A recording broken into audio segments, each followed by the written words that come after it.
테슬라 주가 다시 예전으로 돌아갈 수 있을까요? 네, 예전보다 많이 떨어졌죠. 그렇지만 업계에서는 이 테슬라를 이미 따라갈 수 없는 회사라고 지금 보고 있습니다. 테슬라가 이 카메라만 쓰고요. 레이더랑 초음파 센서를 다 빼버렸던 거, 이거 그냥 단순한 어떤 원가 절감이 아니었습니다. 네, 차값을 낮추니까 뭐 훨씬 많이 팔렸을 테고, 팔린 차마다 이 주행 데이터가 계속 쌓여요. 지금 테슬라가 하루에 500년치에 해당하는 이 데이터를 모으고 있다 합니다. 어마어마하죠. 이거 말이 됩니까? 자, 이런 추세로 가면은 1000년치 데이터도 충분히 가능할 걸로 보여지고요.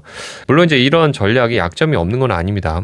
카메라만으로 세상을 인식하다 보니까 뭐 비가 오거나 카메라가 더러워지면 인식 자체가 흔들릴 수가 있겠죠.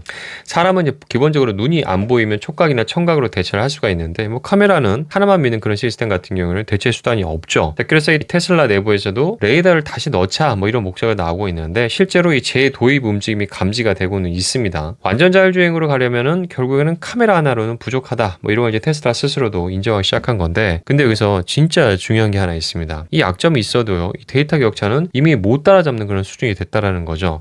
근데 이제 이게 감이 잘 안 오실 거예요. 500년치? 이게 도대체 얼마 되는 거야? 이걸 돈으로 한번 바꿔볼까요? 국토교통부가 조사한 이 통계를 보면요, 우리나라의 승용차 이 하루에 평균 주행거리가 40.9km, 한 41km 정도 된다고 합니다. 평균치가. 그러면 1년으로 계산하면은 대략 한 1만 5천 km 정도 될 거고, 500년치면은 750만 km가 될 거예요. 테슬라가 하루 만에 모으는 양입니다, 이게. 네. 이 750만 km를 다른 회사가 직접 수집하려면 어떻게 해야 될까요? 사람이 직접 차를 몰고 다니면서 카메라를 달고 촬영하고 라벨링까지 해야 되겠죠. 자, 이런 자율주행의 데이터 수집하고 검증하고 이 해외 연구 자료들을 보면요, 대략 킬로미터당 한 10센트에서 30센트 사이에 추산을 하는데, 비용이 중간값이 이제 15센트로 잡고 계산을 해봐도 750만 킬로미터에 15센트를 곱하면 하루치가 대략 112만 달러, 그러니까 우리나라 돈으로 한 15억 정도가 들어가는데, 이게 1년으로 따지면 5천억이 넘습니다. 어마어마하죠. 물론 이제 이 계산이 굉장히 정밀한 어떤 회계 수치는 아니에요. 킬로미터당 그냥 비용으로 했었을 때에 자료마다 좀 편차가 크고, 또 한국 주행거리 통계를 미국 중심의 데이터에 그대로 적용하는 것도 좀 무리가 있죠. 근사치입니다. 근데 그냥 어림잡아서 잡아보는 그런 값이라고 해도 방향만큼은 확실합니다. 테슬라가 이 다른 회사보다 기술이 좋다 뭐 이런 게 아니라 매일매일 에브리데이 5천억 규모의 회사의 연간 원가에 맞먹는 그런 자산을 계속 축적하고 있다는 거, 이게 정말 중요한 사실이죠.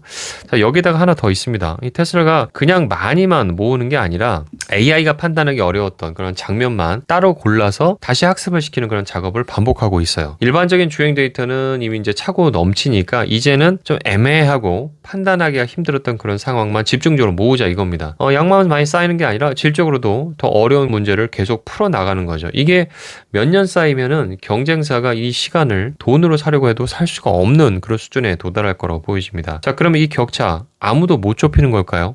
업계에서는 이제 그나마 우리나라에 이제 현대차가 꼽히는데, 현대차 같은 경우는 뭐 카메라, 레이더, 또 이 초음파 센서를 다 같이 쓰는 그런 센서 퓨전 방식을 계속 유지하고 있고, 또 로보틱스랑 미래 모빌리티에도 투자를 계속 이어가고 있는데, 다만 이것도 이 테슬라를 이긴다는 게 아니라 격차를 최대한 벌리지 않는 그런 수준이라는 게 업계의 평가라고 합니다. 그러니까 이게 정확히 복리로 따지면 똑같은 구조예요. 데이터가 쌓일수록 AI가 똑똑해지고, AI가 또 똑똑해질수록 차를 더 많이 팔리게 만들고, 또 차가 많이 팔릴수록 데이터가 더 쌓이고, 이게 계속 선순환이 이어지면서 스노볼링이 되는 거죠. 나중에 뛰어든 회사가 아무리 정말 큰 돈을 쏟아 부어도 이 부분만큼은 이 복리 곡선을 뒤늦게 따라잡을 방법이 없을 것 같다는 생각이 들죠. 투자 관점에서 보면 이런 회사는 매출이나 이익 숫자만 보고 판단을 하면 안 될 것 같고요. 그래서 아까 말씀드렸던 것처럼 주가가 많이 떨어졌지만 그것만 놓고 봐서는 안 된다는 생각이 드는 거죠. 지금 이 재무제표에는 안 잡히고 있는 정말 무한대의 가치가 자산으로 계속 쌓이고 있는 거니까, 그런 부분들을 집중해서 한번 생각해 볼 필요가 있을 것 같습니다. 정리하겠습니다. 테슬라의 진짜 경쟁력은 자율주행 기술 자체가 아니라 먼저 쌓기 시작한 이 데이터가 매일매일 어마어마한 가치로 불어나고 있다는 겁니다. 이런 구조를 가진 회사는요, 지금 주가만으로는 판단하기가 어렵겠죠.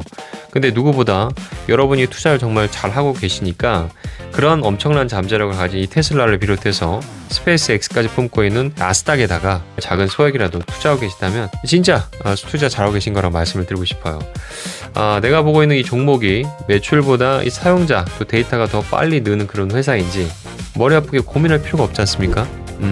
여러분의 계좌는 어떠신지 오늘 한번 꼭 확인해 보시기 바라겠습니다. 금융씨였습니다. 감사합니다.